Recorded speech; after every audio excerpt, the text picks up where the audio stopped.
Welcome back to Footballology. So with week 8 and the trade deadline behind us, it's time to look forward to the postseason. For me in particular, I was looking at the NFC picture. The NFC is going to be so good. I was excited for the NFC games last year, and I'm just as excited this year for the NFC. But I want to focus on two divisions in particular. That's the NFC North and the NFC West.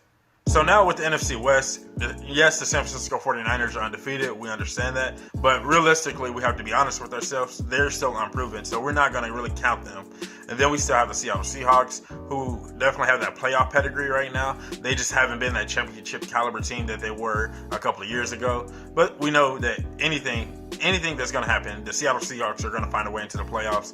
And then with the St. Louis Rams coming off a Super Bowl loss, but they still have that same thing, that playoff pedigree.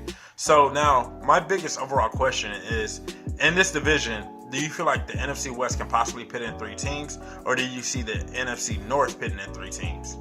So if we take a real quick look at the NFC playoff picture, obviously we know about the Niners being undefeated, having a 1 seed, and that, honestly, the 1 and 2 seed that can just be a blink of an eye like that. And I think they actually play each other too, if I remember correctly. So that's going to be a really good game in itself before the postseason even happens. And so, we know the Niners are undefeated right now, but anything could possibly happen there. Like I said, we're at that mid-season point of the year where anything can happen. All the wins are just that much bigger, and every L is just that much bigger as well. And so now you look at the Rams being on the outside, the Bears being on the outside. Those are 2 teams that if you ask anybody going into this season, you said, hey, the Rams and the Bears are possibly could miss the playoffs. People would have laughed you out of the gym. That's not going to be a possibility. Those 2 teams are really good, but that can be a possibility this year.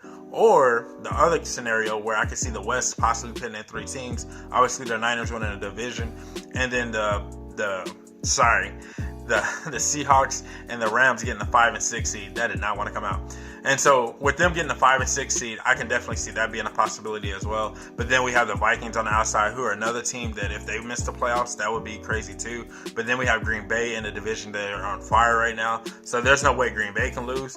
And so now you look at the NFC North, and all those wins and all those games are going to be that much bigger as well. And then we have the Bears that are still lurking around. I still have faith in the Bears to actually get everything back on track. If they can understand that the way they ran the ball this past weekend is the way they're going to win ball games, they have to do that. And then you just bank on Trubisky making anywhere from 15 to 25 throws a game. And that's really, 25 is on the higher end of the scale at this point. I think that 15 to 20 throws is really where you want him to be. You want to lean on Montgomery and you want to lean on Cohen as much as you possibly can. Don't put the ball in harm's way with Trubisky at all. And keep your defense on the sideline as much as you can, and keep those guys as fresh as long as you can. Because when those guys are fresh, that defense is still the best defense in the league, in my opinion. And like I said, I can still see the Bears getting everything back on track and find a way into the playoffs. If anybody this year that I can see missing the playoffs, it'd probably be the Rams. It's hard for me to see the Bears missing the playoffs. Honestly, with that defense, it just seems very impossible for them to miss the playoffs. And so with the West possibly pitting in 3 teams, and then if the Bears can kind of climb back into this thing and possibly pit in 3 teams, which division would you guys kind of go with at this point? Would you be more linked on the NFC West pitting in 3 teams, or the NFC North pitting in 3 teams? Because right now I think the East is going to be locked up by the division winner, and that's going to be it. No one else behind the division winner is going to get in that way. And the same thing can be said for the South, but the South is still kind of wide open too. We know Atlanta's kind of down. The Saints are just on fire right now, so it's going to be really interesting right there.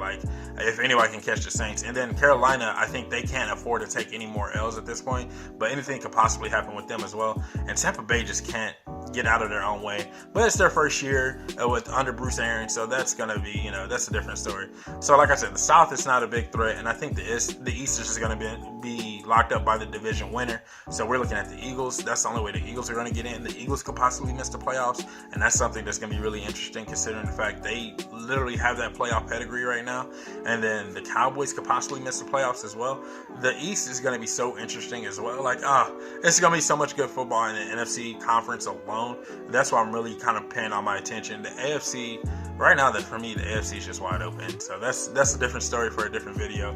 But let me know what you guys think in the comment section below. Do you feel like the West or the North could pit in 3 teams? I'm really curious to hear what you guys got to say. Personally, I could see the West doing it, and the North is a long shot, but I still have faith in the Bears. So that means somebody's going to have to come out, and it might be the Vikings. And if the Vikings miss the playoffs, what happens to that team now? So many questions, and I can't wait for the second half of the season to kick off. Let me know what you guys think in the comment section below. And if you're not a footballologist yet, go and subscribe to the YouTube channel today, become a footballologist, and stay safe, football fans.